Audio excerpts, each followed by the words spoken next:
In 1970, the position of architect of the Capitol became open following the death of George Stewart.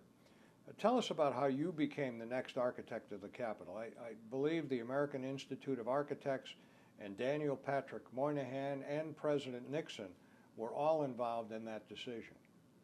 That's right.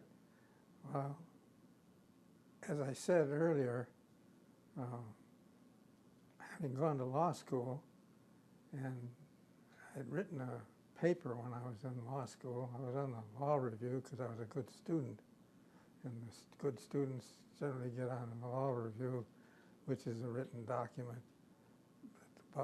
it's published by the various law schools. And I had written a paper on architects and engineers' third-party liability for negligence. The Continental Casualty, who was a big insurer of architects and engineers, picked up that article. They printed about 30,000 copies, as I recall, and spread it around all over the country, which got my name in front of a lot of architects. And I was invited to speak in front of state architectural societies and local architectural groups all over the country. So I became known in the profession as a result of my legal knowledge rather than my abilities as an architect.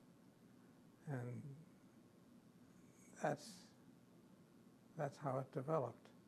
And you ended up on the board of the American Institute of Architects? Yes, I was on the board of the American Institute of Architects as a result, and continued to expand my knowledge of construction and the law, and so I became well known. When my membership on the board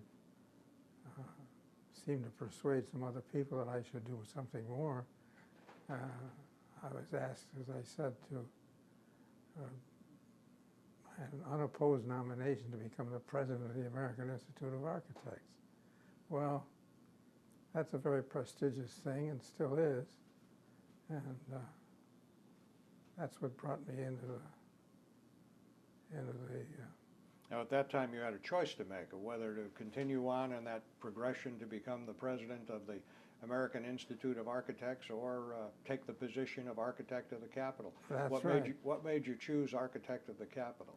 Well, a good friend of mine in Cleveland, by the name of Ted Kilroy,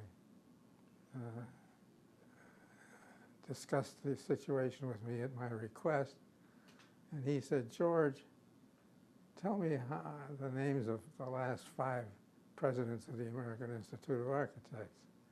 And even though I was heavily involved, I couldn't name all 5. He said, "That's your answer." He said, So I took his advice and accepted the nomination of the American for architect of the Capitol.